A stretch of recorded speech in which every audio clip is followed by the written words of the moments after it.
welcome back to Dev Game Club, a weekly podcast in which two veteran game developers look at games from the past to discuss their relevance and impact today. I'm Brett Duval, and I'm joined as always by my co-host, a man who can often be found in the plumbing aisle of his local hardware store muttering, "Snakes! Why did it have to be snakes?" Tim Longo. Nice. Wow. Yep. A That's plumbing and a Indiana Jones reference in one. Yep. Who would have There thought you it? go. Who would have thought? Only here on Dev Game Club can you get such greatness. Yeah. Really. Unexpected combos. Yeah, well, it's appropriate for this time. We have some larger levels, a lot more water and plumbing involved. I see. Yeah. A lot of water. You see where I'm going now? Water rerouting. Uh-huh. A lot of that going on. These levels, the levels in Greece in particular, which is mostly, I think, what we'll talk about this time because Tim still didn't do the homework, are way bigger than the first handful, than the ones in Peru. I mean, in particular, the Cistern is enormous, but all of them are pretty big. The tomb is probably the least big. And yeah, no, I was going to say maybe the Folly, but even the Folly is quite large. It's all quite large, and it's getting more involved, and there are much larger puzzles. So it's and they seem to revolve around themes. I'm thinking particularly with Midas's palace and things like that, or Palace Midas, whatever it's called. So a lot going on in these. How did you find them? Yeah, I mean, I'm still having great kind of nostalgic memories of both the goods and the bads. Definitely got stuck on one particular spot in the Cistern, which we can talk about. But yeah, especially coming into St. Francis's Folly, and as Brett said, I'm essentially one whole session behind because I definitely missed that first set. So and Greece in general is 5 levels, so it's really long. But St. Francis's Folly specifically, just coming into that level and getting into that main section with the 4 gods and the doors, that one room in particular that has a sort of tower in the middle of it that you're kind of climbing all around, and then it has the doors on the outside, and you have to find the levers on the tower, somewhere on the tower. Really cool. Again, kind of nonsensical, from right. A realism standpoint. But I just, the thing we talked about last episode, I think, of just this willing suspension of disbelief for a game like this because of the fidelity. I just don't care as much about how ridiculous things are, and I'm enjoying it as if it were this exploration of these deep, dark, mysterious places. So that tower room, it's just really interesting, like a Jenga tower or something, where you're just kind of crawling around all around it, and then finding those doors, and then the themes for each of the gods is cool. You had a point about that, I think, as far as like playing upon the knowledge, the player's knowledge. Yeah, well, let's get to that in a second. I mean, one of the things about so we talked a lot about the geometry last time and how these things had to be built in the grids, and I think that's what makes the tower and things like that so kind of ridiculous. But you can at the same time totally imagine the modern version where it's some spiral. Maybe there's a puzzle for each of the things instead, right? You can sort of squint and see how we would do it today. Sure. Yep. So it feels like you said, the fidelity holds it back, but I think it also holds back the design a bit, and makes it have to be that sort of weird, abstract Jenga tower is a good memorable way to describe it. It does look totally absurd if you sort of examine it as architecture, but I think you can imagine, right, because we're bringing to it our own Indiana Jones memories or whatever, and things that don't even make sense in those movies make a lot more sense when they're filmed at that level of fidelity, right? So I think you can sort of squint and see where we get to. On the player knowledge thing. Yeah, go ahead. Oh, just to add to that before you hit that, the other thing that I think is interesting about the first game compared to, if anyone has played or after they play this, maybe they'll look into 2 or 3, because all of these locales are quote unquote ancient places. I think the blockiness of it worked okay because you get the sense of, architecture needing to be, fairly, simple and ancient, and you kind of the willing suspension of disbelief better. In the later games, they start going to modern places like Paris and and a sunken ship, under the ocean, which definitely are cool, memorable levels there, but it's starting to stretch, your willing suspension of disbelief in those cases because it has to still, abide by the blockiness and the grid pattern. And so they're Right.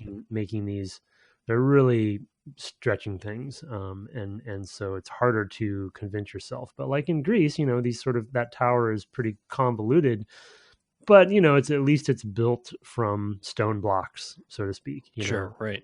And they're So possibly decayed or something. And there's plenty of reason to yeah, believe they that play there that might trope here and be, there. Yeah. yeah, exactly, that it Like in might the have just kind of Colosseum. eroded.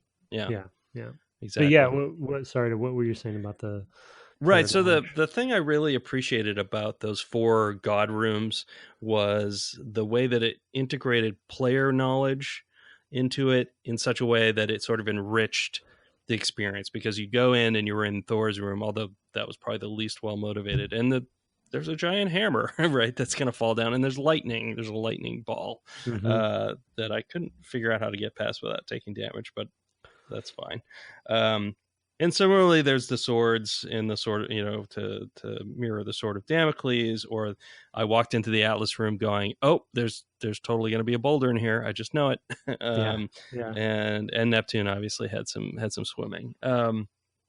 I think I think that was really neat, but it's also the sort of thing where if you don't know, it doesn't matter. So it didn't the puzzles didn't rely on your knowledge. So if you didn't know, that was fine. So Mm-hmm. that also I think was good, and especially going later to Egypt, where I would say in general most people would not know as much mythology. Uh, they sort of could expect that if they use any there, they would probably not have as much of a response. We can talk about that next time or something like that, I guess. But anyway, yeah, that's just kind of what I thought was. It's really neat to have a sense of what's coming because of knowledge that you bring to a game. Yeah, thematic. Yeah, thematic Yeah. hooks. I feel like we talked a little bit about that with God of War, didn't we? Sort of some preconceived Mm, notions of that they were, assuming the player knew some things, maybe. right, right. I think Um, you're right. Yeah, good callback. yeah, or something there, or yeah, maybe I think it must have been that one. That was the only one with Greek. Um, um, yeah, and then I think that is also a great example of a room that is that sort of unlocking puzzle box kind of mentality, right? Because you obviously have the doors at the bottom that you're slowly finding each of the keys for. And then even the levers to open the doors are kind of spread around. So you kind of have to go all the way down to get to the top one, et cetera, et cetera. So, Right. Yeah, that yeah. that I really liked, and in fact, I missed one on the way down. I think I missed the Damocles one or something on the way Yeah. down, and I was worried that I wasn't going to be able to get back up. But of course, you can climb all the way. You have to be able to climb all the way back up to go, I don't know, whatever, to Atlas's or Thor's room, whatever's at the top. Um, and it's all really well constructed for that. That you can just be climbing all over that thing, up and down, without taking damage and all that stuff. So that's really cool. Hmm. Yeah, no, it's a good room. Terrific room, really. It's sort of a high point so far. It's something that has lots to do in it without being really confusing. So I like that as well. Hmm. Where later levels in this section in Greece are very complicated and really confusing, and we'll get to Yeah. those. So Yeah. I think a sense of, I think when we get to the cistern, we should talk about a sense of, I wrote a note down of clear landmarks and sort of telegraphing on flow and kind of the situational awareness of the full level, because this game doesn't have a map, which we haven't talked about.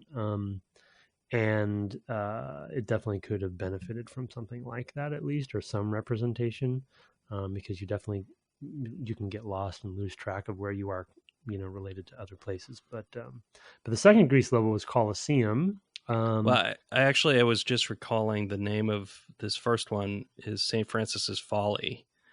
And a folly is an architectural design that has no use.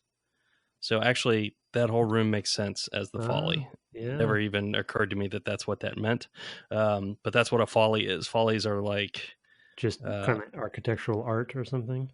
Sort of, yeah. They're architecture without purpose. There's tons of them in England. There's some famous follies, so you can look that up. It's a really neat thing. A few years back, I just kind of was looking around on the internet for them, like stairs that go to nowhere and things like that. Just like, oh, here's a staircase somewhere. Yeah, so cool. I didn't know that. Yeah. I had always wondered what that meant. I never looked at it. There you go. Yeah, it just occurred to me just now, looking down at the list.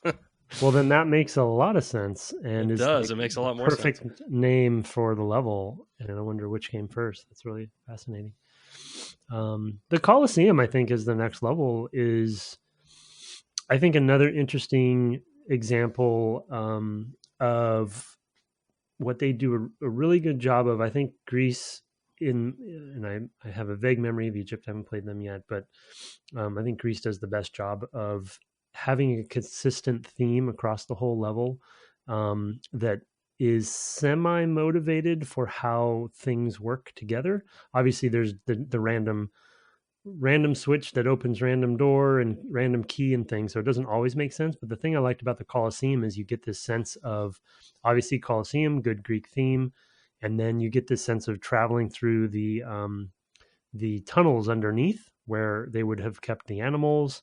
And so it kind of motivated why the animals are even here, including gorillas. And, right.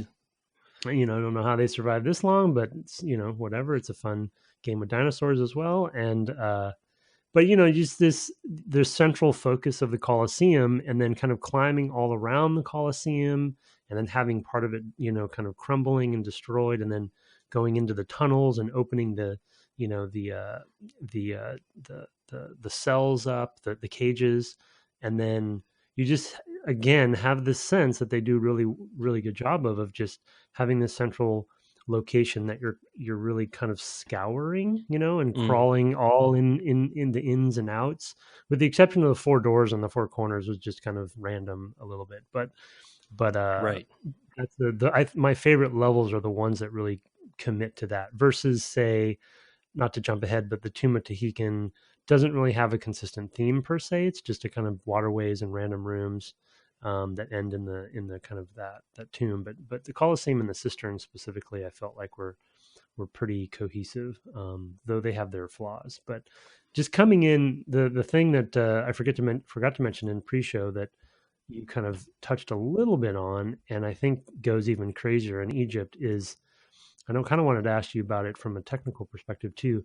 The other thing that really impressed me about this game at the time, because we had been playing, probably the closest things we had been playing that had anything like this was maybe Quake or something like that.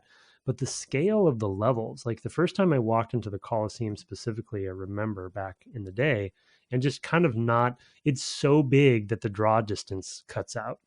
So you see basically the darkness, the clipping happening, which they cover with darkness versus a light fog, which I thought was also an interesting choice, because a lot of games at the time were clipping out via sort of a white or a light colored fog. And this gave you this sense of, because of the darkness of that clipping, it gave you a sense that you were underground, deep underground, and in these tombs and caverns. And so you come into the Colosseum and it can't even draw the other side. It's so big. Right. And I just love that feeling of like, wow, this is enormous. And you're running and running and running, and then you finally see the other side. Yeah, no, agreed. It's pretty amazing how much it is rendering and how much they trusted that the player would read the space if they couldn't see it all at once as well. So you come into that area, it's gigantic. You do get a sense immediately that, oh, this is because the lions are already down there and things like that. You do get a sense of, oh, these are the stands. This is where the people sat and cheered or booed for the champion or whatever. And you get a terrific sense of place as a result. And I think you're right. That's a good insight that the lighting, the clipping, really, the far plane, really assists in that. Especially back then when the sort of the fog was fairly limited As as a far as what it could common look like. common Uh, thing. Yeah. Well, and I compare it to two. Well, I mean, one game we've already played in Mario, and then Quake as well. Though my memory's no pun intended foggy there. But then the other one that was a launch title for N64 at least was Shadows of the Empire, which was obviously on N64, so it heavily used the fog distance as a way to clip out, but it used the kind of white fog, so you just had this sense of you're going off into this. The clipping plane was basically hidden by that fog, and so it gave a sense of scale. But the for whatever reason in this game, because they like you put it well, and that it kind of they trick you in turning the clipping and fog plane into a lighting trick. So you get yeah. a sense that when you're going down a really long, like the hallway that's leading into the main Coliseum, if you go that way first, it's a it's a pretty wide hallway, and you look down the hallway and it's just dark. And so Mm, you think that it's like mysterious and foreboding, etc., but it's really just the fog clipping plane that they've turned into black instead of white. And I think it was a really effective, whether intentional or not, I don't know, but it was an effective thing for me as a player back in the day, and I'm kind of reliving it now, of just this sense of awe and scale, and just like I'm this tiny speck in these enormous tombs. And I think it gets even cooler in Egypt too, because of some of the big pyramid structures and such. And I think you kind of, not only do they scale out laterally, but I think vertically they start doing some of that stuff, is my memory too. Um, and with Quake, and you correct me if I'm wrong from your memory, but with games like Quake and some of the shooters, they generally, you'd see the other end of a room, even if the lighting was having some impact on what the room looked like, because everyone was figuring that out. There weren't very many games that wouldn't let you see the other side of a room, except for being outside in some cases, whether it be like a sim or something like that. But right. I just remember the scale being just a great piece of this game that people kind of couldn't believe was happening. Yeah, no, I would agree. Now, I only played Quake the once when it came out, so I really don't. I don't. I can't call back really much at all of the level Sure, design or sure, any yeah. of that. I do remember sort of Gothic castles and things like that mostly, Or but Unreal beyond that, One is another example, right? They had some Unreal pretty big, One had the sort of fake outdoors yeah, scenes. but it's Um, generally done with like the skybox and kind of fakery, like above and beyond where you could go. But within the right, level, generally, you could kind of, oftentimes in this era, you could kind of, in Mario, everything was fully lit and available to you, right? Each level, you pretty much could see everything. Um, uh, Once you got there, they weren't really hiding too much from you, because based on the way that they built the levels, they probably could have, they just chose not to. Yeah, I don't know, it's just that one had an effect on me. So yeah, no, totally yes, agree. so Colosseum, then it was Palace of Midas, Right, um which or Palace Midas, um yes. Oops. weird name, but yeah, that one was a little less cohesive for me. It was definitely a cool trope to have the bars and turn them to gold and everything. And I assume you jumped on the hand yourself too, just Of to course, I everybody wanted to does. see So that. As you cool. specifically did it. I can't imagine though if you were playing that on the PlayStation 1 and did Oh, it oh, and having yikes. to go back. I mean, I don't know where the save crystals are. Maybe there's one in that room, but in which case it would be fine, I guess. But yes, I love that. I since you did that last time, I've been looking out for sort of interesting ones, things that felt like they would be different, and that was a good one. Yeah. You can also see how their geometry is put together because they basically have to change it's not really a material, but the texture probably, or even just the vertex colors, like one limb segment at a time. It Oh, goes chunk yeah. chunk chunk chunk chunk chunk chunk chunk, Right, right. um, which is almost more terrifying in a way, because you know her whole head's going to go at once. That's pretty good. Yeah.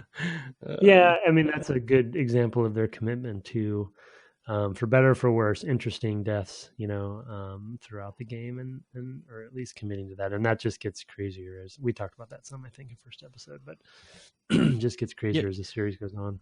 we should talk though about one of the theories, and this is another thing we didn't talk about in pre-show, but one of the theories that people had around this game was the idea that because she can die these gruesome deaths, that it instills in the player sort of a protection instinct, and that was part of its popularity. Mm. Do you remember that discussion at the Yep. time? Yep, it definitely And was, and we talked about it at Crystal as well. Definitely a weird one. yeah, so why don't you elaborate a little bit more for the listeners? Well, you kind of already summarized the top level. It's just this concept that, um, I don't know. It's it's a hard topic for me, and to be honest, like I kind of shunned it a bit when I was working on the series, but the sense that because she is in great peril for a lot of the game, and you are in control of her success, that there's this greater sense of protection and kind of taking care of the character and shepherding her through her trials and tribulations, and that wouldn't be felt as much if you didn't have sort of these pretty extreme, in some cases gruesome deaths that you were preventing her from experiencing if you were succeeding and doing a good job. This is sort of like protection kind of mentality, which I can see why that would be the case, regardless of your gender. But I guess for whatever reason, it kind of just weirded me out a little bit. If that was a psychology happening, I wouldn't dispute it that it was or wasn't. But yeah, that was sort of like this direct connection to the character because you had so much control. And the other thing we would talk a little bit about, of because of the sort of cumbersome nature of the controls, it even added more to that tension. You know what I Mm-hmm. mean? Because there's times when you had to kind of, twist up your fingers to make a certain jump or whatever, and then to have her succeed versus fall to her death or what have you. Just that ratcheted that tension up. So yeah, that was basically it. It just was it's an interesting psychological question though that I don't know. Yeah, I mean, I think that what bothers me about that was I think there was sort of an inherent sexism in that perspective. I think it was sort of made to justify why it was okay to play games with a strong female character, basically. Well, it's okay because we're here to protect her in our patriarchal way, right? Yeah. I Yeah. feel like that was kind of the underlying, unintended, but underlying message of that sort of reading of it. I mean, I don't think that I think that the little death scenes are kind of fine, especially in this era where they're not super graphic.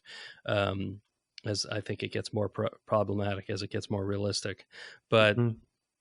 but I at the time I remember thinking, well, really, is that what we have to do to be okay with playing a girl? Yeah. I mean, Yeah. I mean, I felt like that was kind of the subtext, as it were. Yep. Maybe not Yep. even subtext. That may have been text. But yeah. Anyway, Yeah. that didn't. It just kind of it occurred to me thinking back on sort of the discussion of this game back at the time, because it was so successful that I think people wanted to understand why. Then, as now, Yep. everybody wants to understand why something succeeds so that they can try to bring it to their investors because games are so risky and hard to make. To say, oh, this will make it a surefire thing if we just Yeah. do this.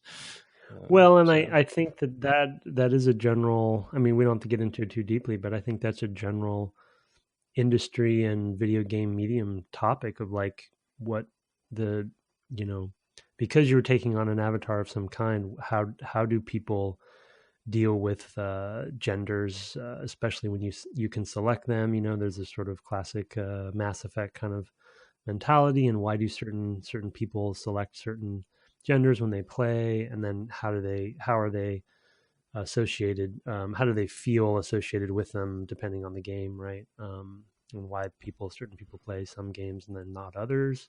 Yeah, it's a very interesting challenge that film, and other mediums, passive mediums, don't deal with, because you're not taking on that character as much. Yeah, and this is a great, perfect example of that whole problem. I mean, like, I think the abstraction of Mario or something like that just doesn't come up because it's so abstracted, because you're just playing this obviously goofy, cartoonish, toy-like plumber.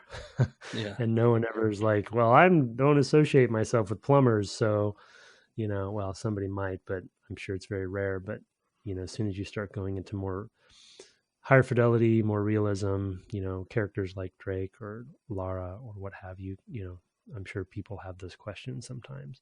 Or, as we talked a little bit about probably in God of War, or actually maybe we talked a lot about it, and then especially with the bonus episode with the follow-up playing the modern one, I've never related to Kratos myself, and so I have a hard time playing him. It's weird though, of because what you he have the stands same for. hairstyle. Yeah, okay, all right, good.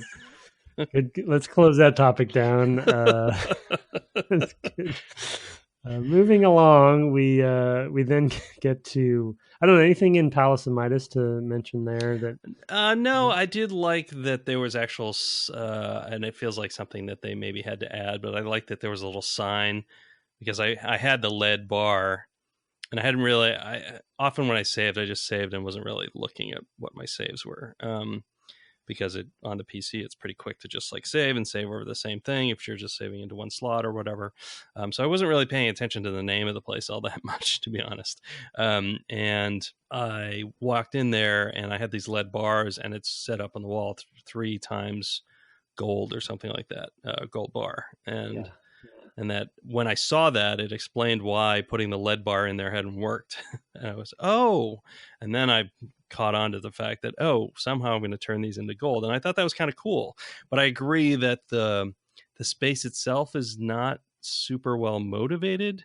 And it's easy. I mean, I had no idea that I'd missed basically the room where the statue is, and the sort of room with the ruins, like the ruined, Like the Ionian facade. columns or whatever, that you have to go in there as well. So it was just not, it was not very cohesive and put together. Like, you didn't feel, I like the little puzzle in there with the, I guess they're maybe size. They look like Y's and Omegas.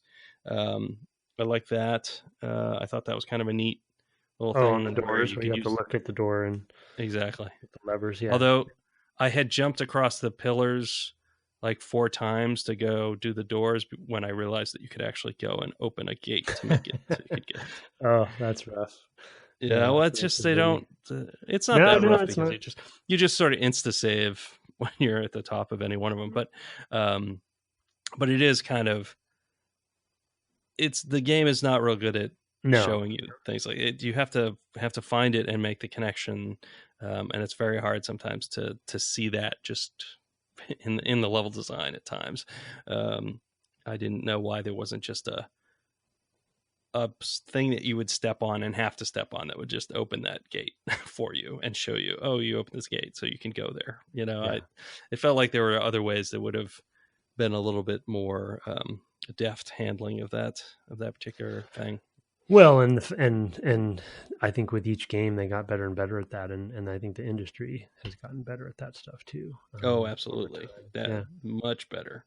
And you don't even need the crutch, I don't think, often of. I think the level design has gotten to a state where there's a lot of sort of natural sort of shape language and visual language that directs you where you should be going, and things like lighting and tricks as well, I think, come into play also. That you don't always even have to do sort of the cutaway cutscene to, this thing opened or what have you. So that was actually even in the indie game that I worked on, that was a constant. My memory is a vague memory that there's a constant kind of discussion as far as, are there ways from a compositional perspective to design the levels so there isn't a need for cutaways? Because the problem with cutaways is often you don't, especially if it's an actual cut versus a tracking camera or something, often you don't know where the cut is, so it's really, the relativity of it's really hard as it is in this game. So it's kind of a band-aid, but ideally, when you pull that lever, you can see the door that opens.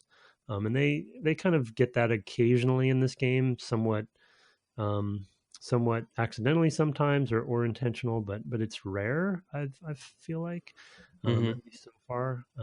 The only thing I did kind of like about this Palace of Midas, once you and then this is also a good example of the order of operation for lock and key, because I actually had found, I remember the door room with all the levers, and you get two of the bars at least. I remember it was somewhere in the level, but I actually had found the statue first.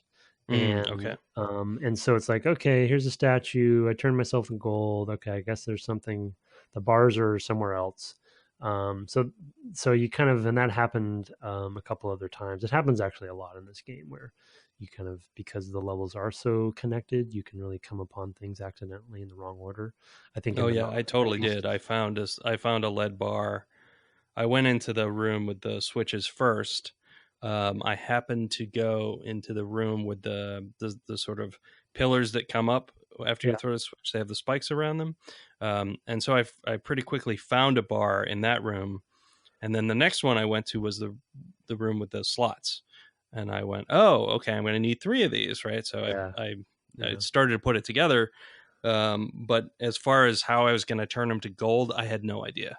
And it was basically, it was a little while ago that I played it, but it was basically that I got exasperated and had no idea what. I think I came out at the next to where the stairs were, lead up into that room with the switches.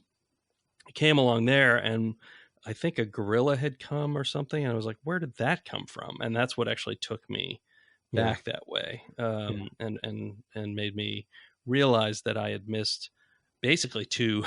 I mean, 2/3 of the level. I don't know if it's quite 2/3, maybe half, or a third or whatever, but a sizable section over there that I had totally missed. So, and there Yeah, was no direction. There's no way to know it was over there. So, exasperation is usually yeah, the well, there's a motivation lot for of a lot of that in Cistern. accidental, yeah, cistern coming up to. Yeah, the only thing I remember liking in this level, though, is there is a point when you kind of, when you come into that first main room, and there's that pool.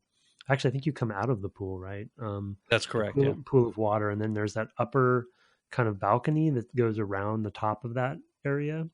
Hmm. And there's a point when you kind of wrap around and you come out above it, and I just love. And then I think you continue around the balcony, and you go through some caves, and then you come out eventually, and you end up on top of the pillar Right. structure. In And the I just column love, room. Yeah. yeah, I just love that stuff when it, I love that stuff too. I did wish, I did later on find and see that thing. I kind of wanted to see that earlier. That's what's always so tantalizing is, oh, how am I going to get up there? Right. Something we talked oh, about last see, time. the And pillar I room, didn't you mean? see it when I came out of the pool.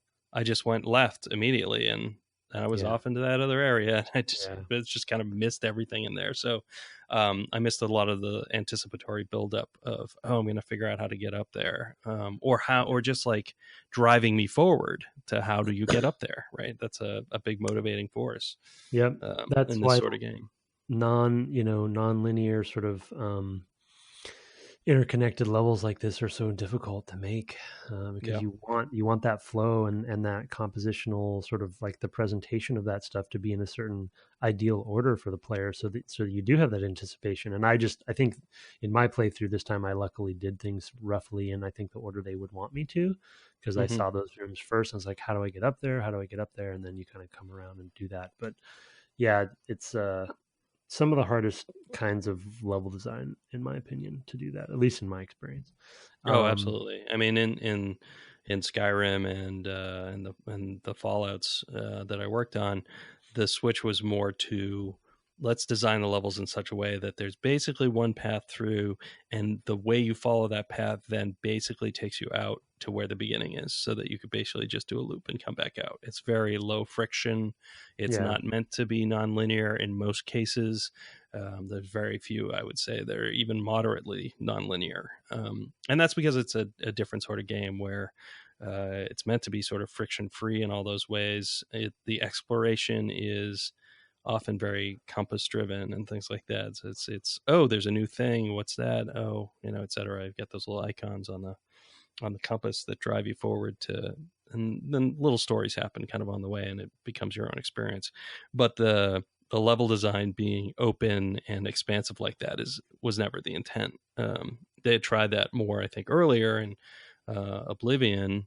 Actually, it wasn't even that. It was that the levels were more, oh, you go all the way in and then you come all the way out and there's nothing to do. It's boring because you've killed everything already.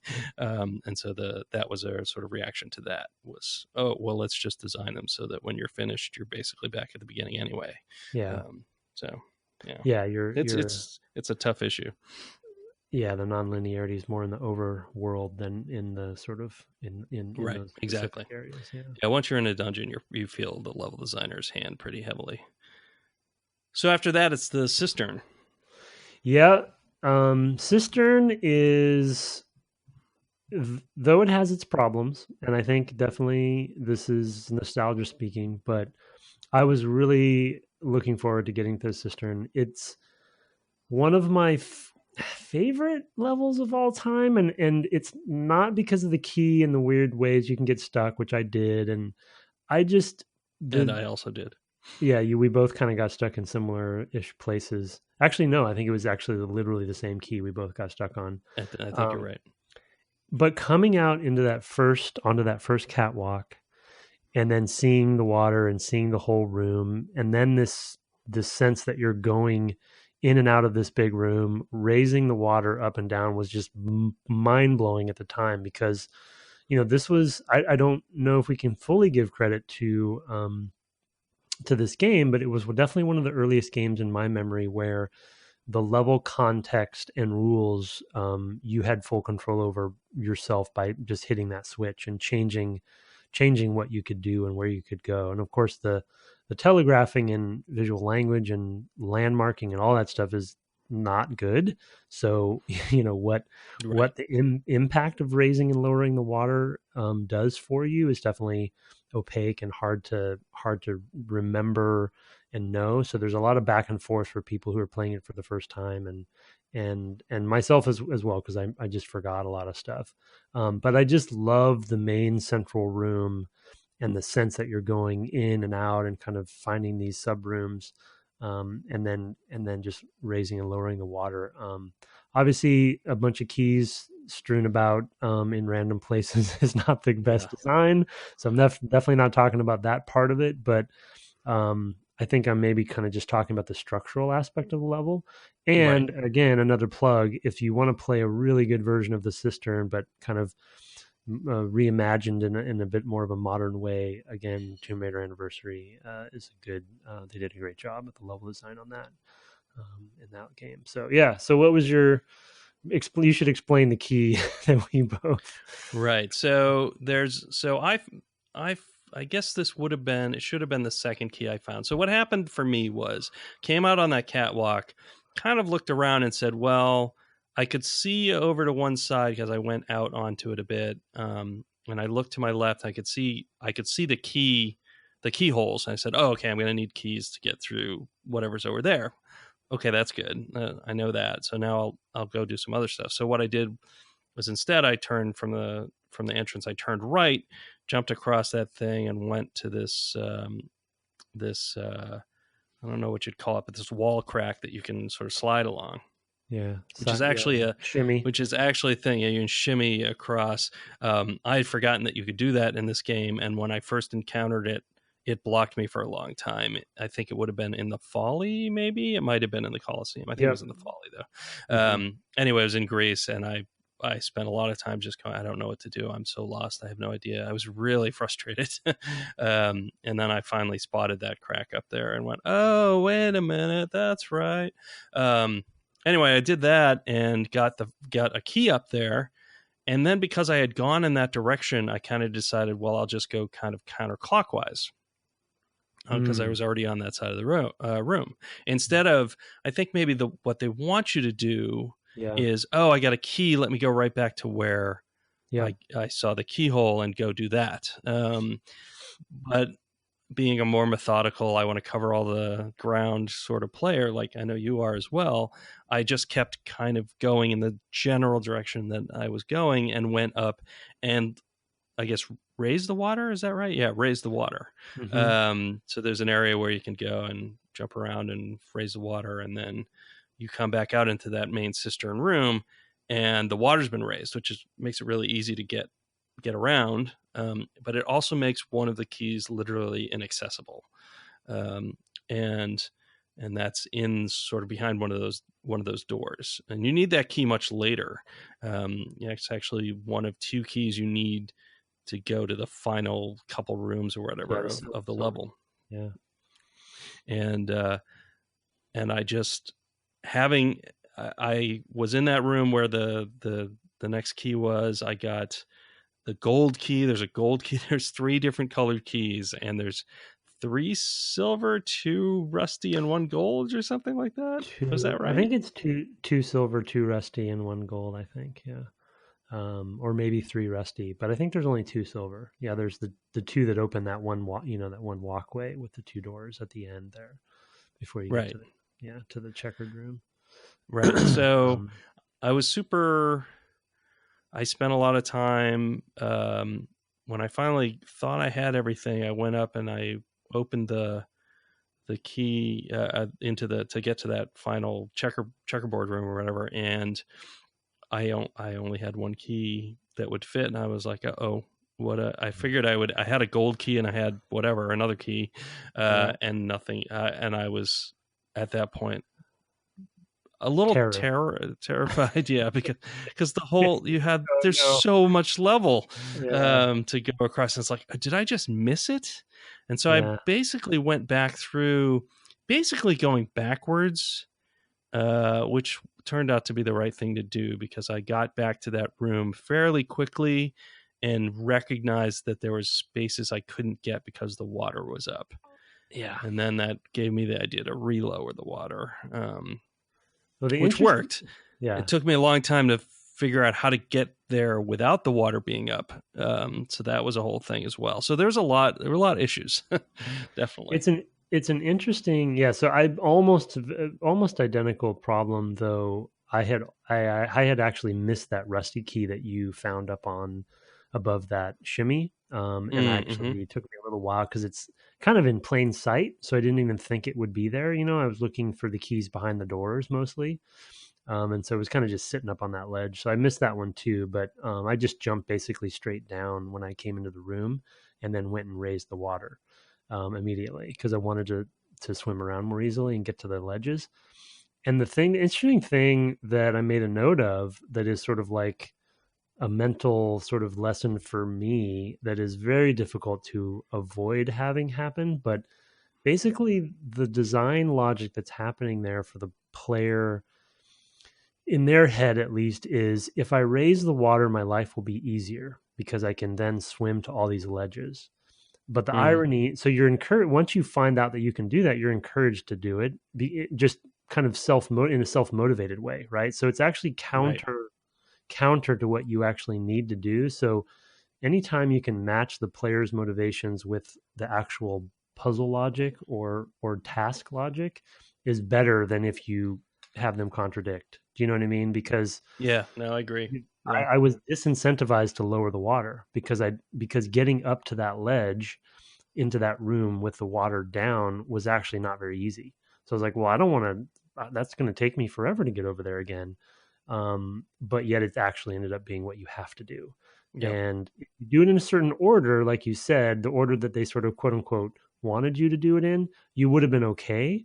But I think probably the percentage of that happening because some of those jumps are longer, I think is probably 20-30% of the people would probably find that path first. Right. Because you have to get that rusty key and then go to that only the left door that had the rusty correct. lock. You have to go to the particular door as well. Yeah. Because you could use that same rusty key you found on the other rusty key door. And so it's a kind of a mind bender of a level, and I think that's why I like it. It's definitely flawed, like heavily flawed, but for whatever reason it's etched in my brain, the Cistern as one of my favorite levels because of some of this stuff. And just, I think it kind of, to give the level designer credit, and the team credit, like it opened my eyes in because I think with Mario, there definitely was some cool moments of these sort of like the clockwork nature of some of the levels, but maybe because they were more abstract, it didn't, they kind of had no rules in Mario, right? They could just kind of make crazy levels for the sake of it. And this was sort of trying to have a sense of place and this water level stuff. And I don't know. It's a really interesting level, but easy to get lost in. Yeah, no, I mostly like it. I actually really like the connectivity of everything. It's just that I think the issue is, and I really shouldn't think this way, but it's you. I think you usually think, oh, if I throw a switch, then that switch is thrown, right? I don't need to throw it again ever. Yep. Well, and And they actually teach you that most of no, the I know rest they of the teach you the game. opposite. They teach you in the very previous level that you're going to need to move switches up and down, but it was connected to a specific sort of language that they gave you. They're not consistent though. I mean, lots of them are just one and done. But Right. yeah, you're right. They did teach you in Midas, but that was actually a rarity, I would say too. Yeah, no, I agree, and it has that sort of Ys and omegas. Well, not Ys, but whatever they are. Yeah, there's a They direct look like connection Ys, to but why. yeah, Direct connection to why you would raise them and lower them. right, exactly. That's what I mean. Yeah. And that's not really there. Those are really the only ones, and then the Cistern one that I've encountered so far that you want to do twice. You might need to change back. So although I at that point did start exploring that, that's actually another piece of it, was that I was in an area where a gate was opened that way, and I went back and threw the switch again, thinking, well, maybe if you throw it a second time, it opens the one behind which is the key, because you can actually see the key, I think. You can, yeah. So I thought, oh, maybe I just didn't realize that it was already open, or something like that. Or maybe if I throw the switch back the other way, it'll open this one, even though it closes this one. And that kind of made me think, oh, right, of course, switches can go both ways. So maybe I need to think this through again. But boy, that was not. Well, that was the longest I spent in any given level. It was well over an hour. It was like an hour and a half. And that's a lot.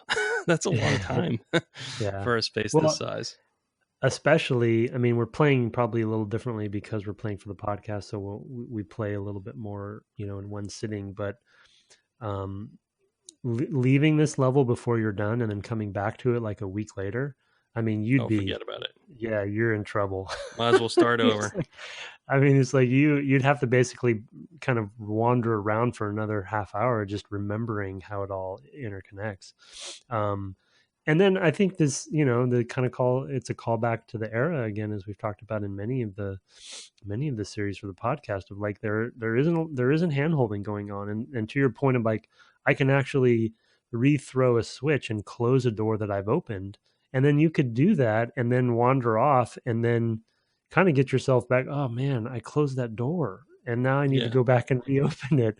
When modern game design that's more usability centric, they once you close it, once you open it, you can't, often can't close it. So you avoid that usability problem. However, in the Dark Soulsiness kind of way, like there's a certain amount of like, well, let the player do what they want and see, if they get themselves into trouble, then they have to get themselves out of trouble. So it's definitely a double-edged sword. And then the other quick note I wanted to mention that I think they introduced before this level, but I think this is the best example of its visual language difference. They introduced another kind of switch that you can only trigger underwater. And so when you're in a room where the water is lowered and you look up and you see a switch, one of those levers basically that she kind of plants her feet against the wall and then pulls when she's underwater, you're like, okay, well, clearly, and this is kind of on the positive side of the design, clearly I have to fill this room I have to because be able to get up to that. Yeah. However, Yeah, and then the other kind of switch you can't open when it's underwater. So there's a little bit of a rule set there that I appreciated, because I it kind of don't. gives you a signal there. But Yeah, I don't think it's the first one. I think that there's one in that I think there's an earlier one. Yeah. right, that empty tomb of oh no, the city of Villacamba or Vilcabamba Yeah, there might or be. La Yeah. Bamba or whatever it is. Yeah, La Bamba, great. Good. Yep. Yeah. Exactly. Yeah. So then we go on to the last level for Greece's Tomb of Tehoken, which yeah, I think other than the end's a little forgettable. It's kind of a bunch of kind of Yeah, there's one really good moment in that level, and that's when you go up to that door that you've managed to open and the centaur things burst out. yeah.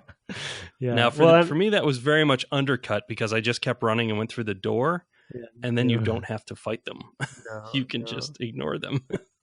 Yeah. So Yeah, that's not great. they fixed that in the anniversary where you have to fight them, but yeah, it's just a funny trope of the time, I think, where it's like, Right. yeah, I don't think you get anything from them if you kill them. I don't remember. I was kind of thinking of going back just to make sure, but they're quite a pain to fight, to be honest. So it's hard to. I was trying to find an exploit where I could kill them from inside that room. Like maybe there was an angle where they couldn't shoot at me, but I could shoot at them. I could not Yeah. find one. I was like, do I even need to do this? And I kept going, and turns out I didn't. So I was very happy. But I could hear them running around out there. Yeah, they are really cool looking. I did really like that moment. I had forgotten that entirely. And that's a lot of this. yeah, I'm and that's finding starting. I have forgotten. I remember the first few levels pretty darn well, especially with the T-Rex. But after that, it's been a lot more like, oh, I vaguely remember this. And it's actually been kind of surprising to me how much of it I've forgotten.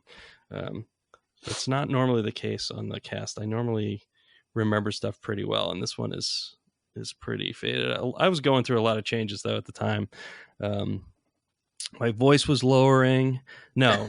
I mean, I had started a new job, and so I had a lot going on, and I'd moved across the country. So you're probably breezing through stuff and kind of not looking back too. Yeah. But yeah, trying to catch up on things. The centaurs start representing some of the supernatural aspects of the franchise for the first time, because up until this point, right, we've met humans and animals. One mummy. Primarily.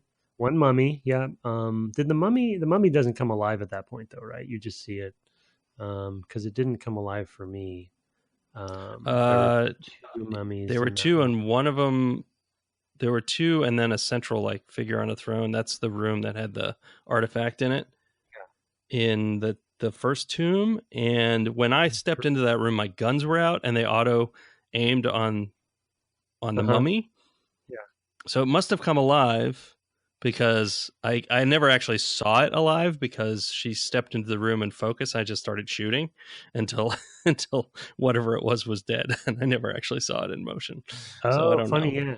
Yeah. So it auto tracked, but I didn't fire at it, and it never came alive for me. I forget. Oh, okay, interesting. You have to fight it.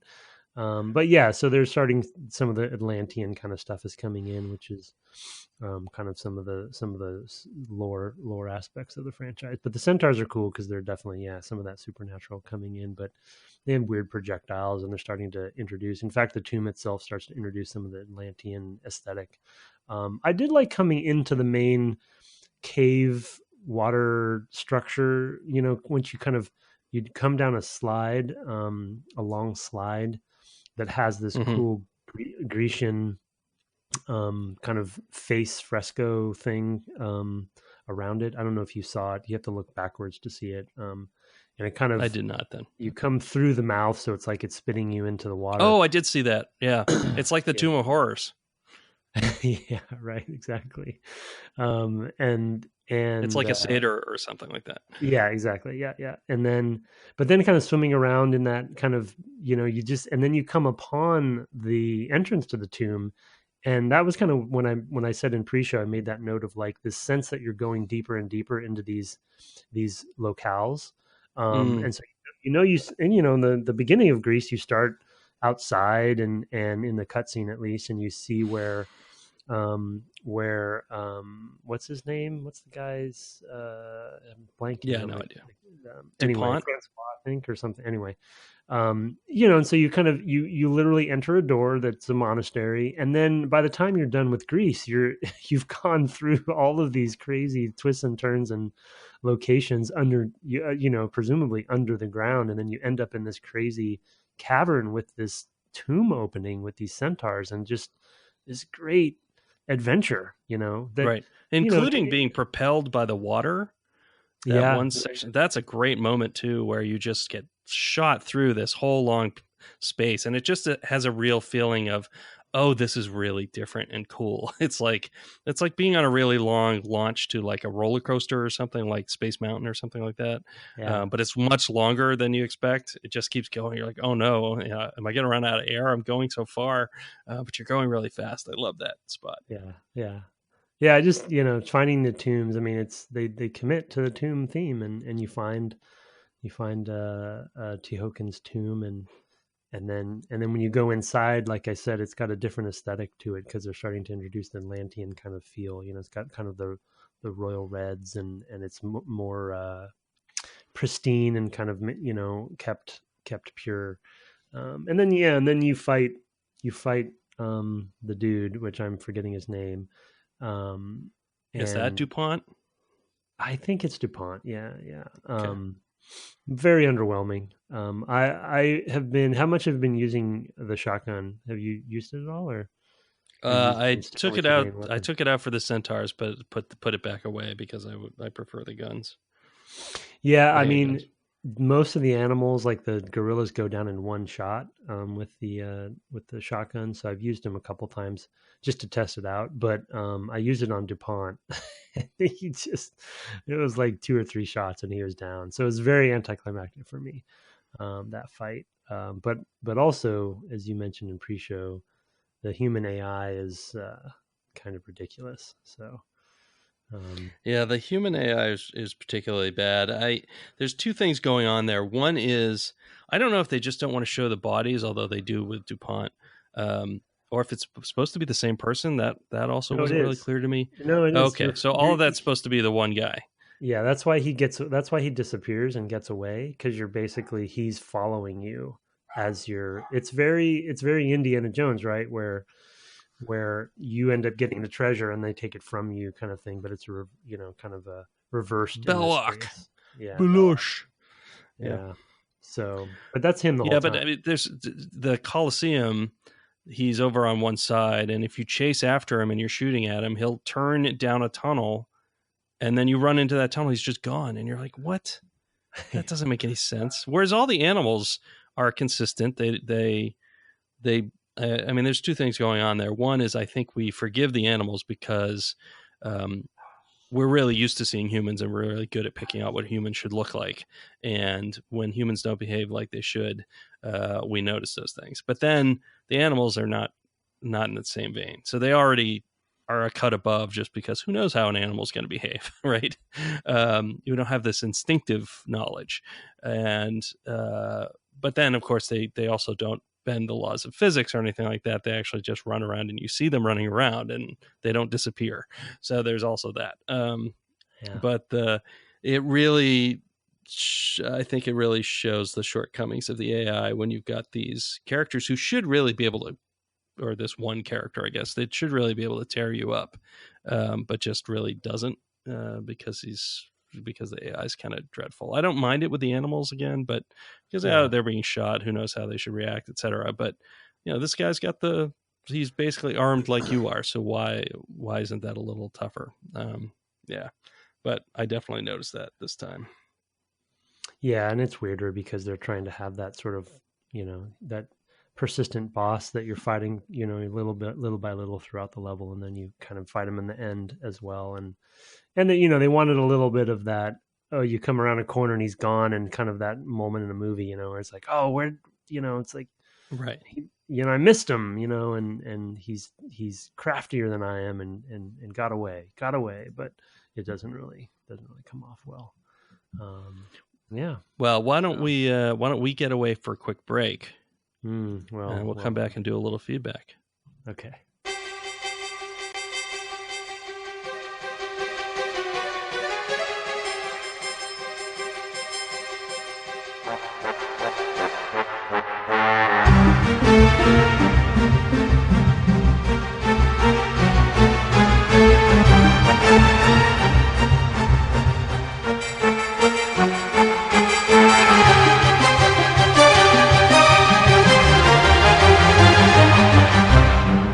Welcome back from the break. We have some feedback. We have a review and a few emails. We're not going to get to everybody's email this time because we're already around an hour. The reviews are great for us because it helps us reach new listeners. You can do that at the Apple Podcast app, which used to be iTunes. I'm not even sure how that all ties together anymore, but apparently that's good for us. So each 5-star review helps us find new listeners. And you have that review, sir. Yes, it says best game podcast from Full Tilted. Absolutely love this podcast. Both game developers are excellent and have amazing insights on each game they deep dive into. So glad they finally did Deus Ex, which I listened to on a long flight. Please keep doing this incredible show, and thank you for your time and expertise. Thank you, Full Tilted. And you're welcome. Yeah, and you're welcome. We appreciate it. We love to read the reviews when we get them because it gives us the warm fuzzies, but also to remind you all how it gives us the warm fuzzies.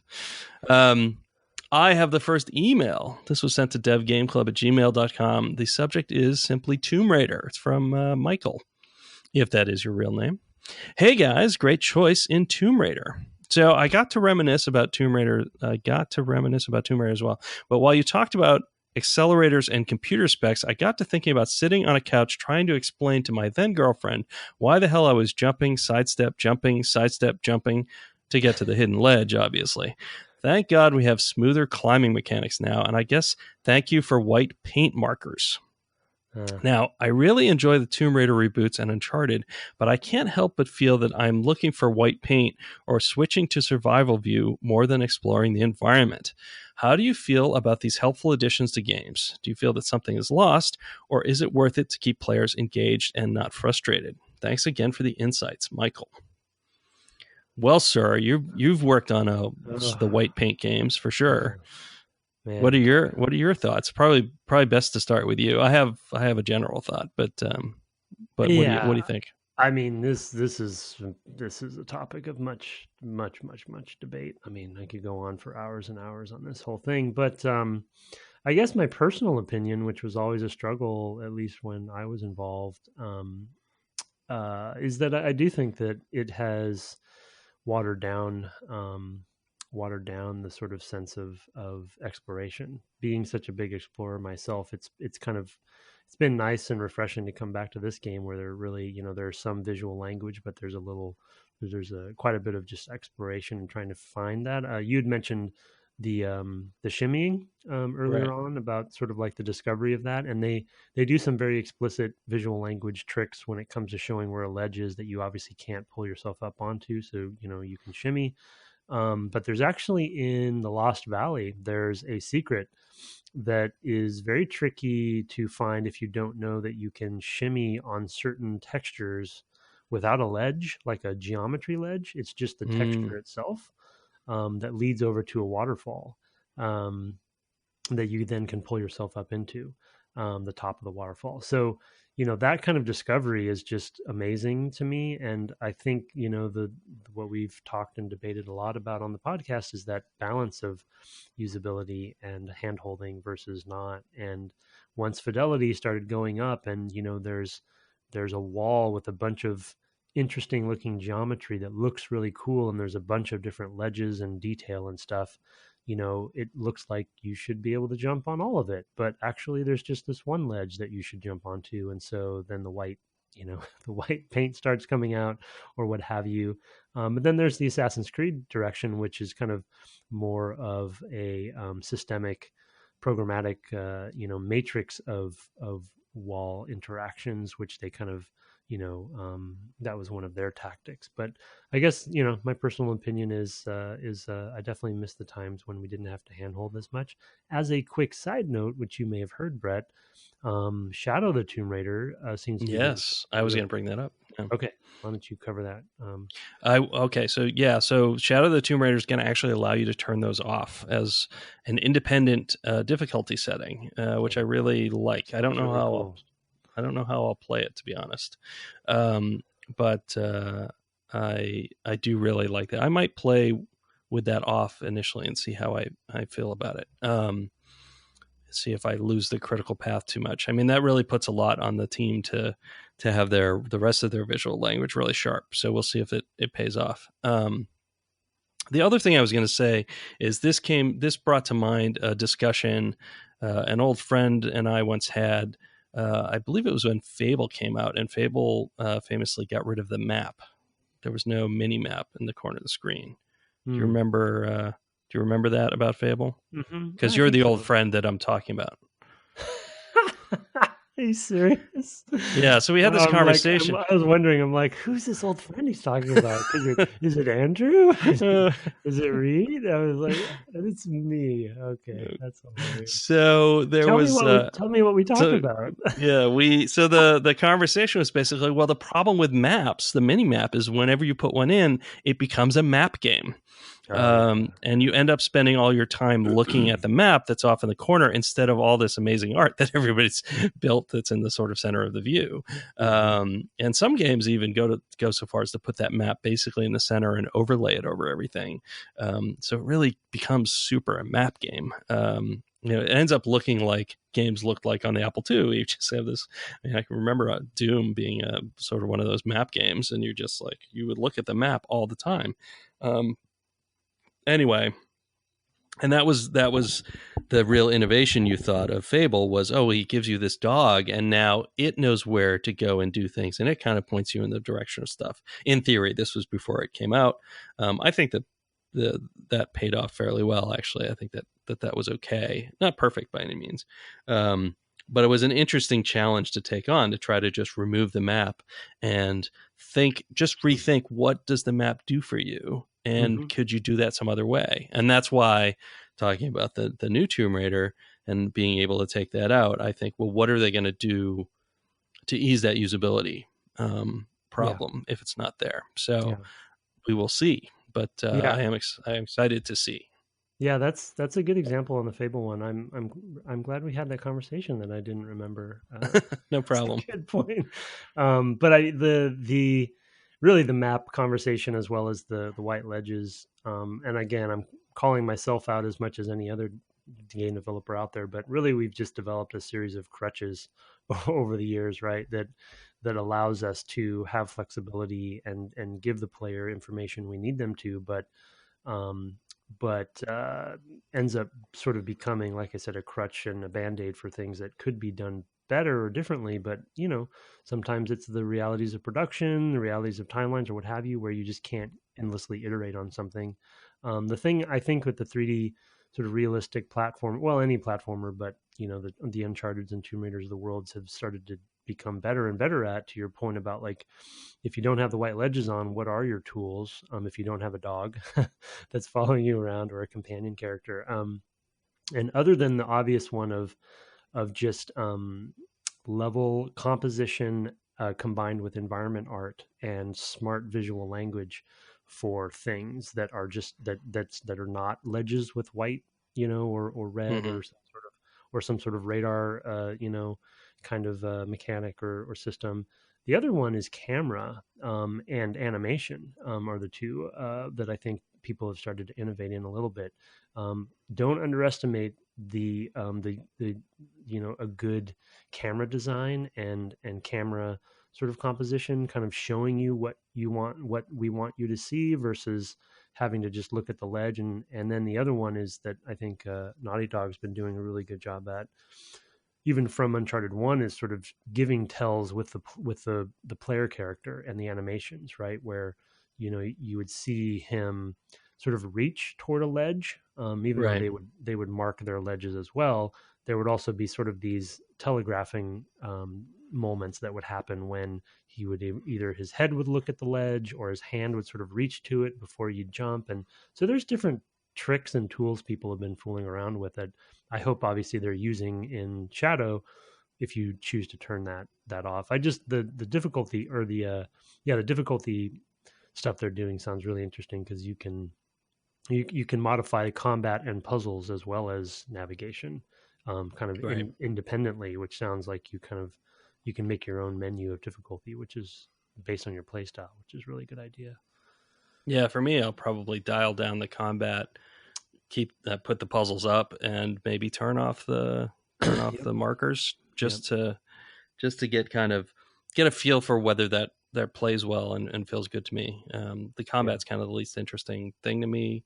After a while, it is kind of exciting when you get a new toy or whatever to try it out. I really liked all the bow stuff in the reboots, but after a while, there's a lot of it, so you like it to just be a little bit easier. But yeah, anyway, I gave you one other email, I believe, from Lonely subject, Bob.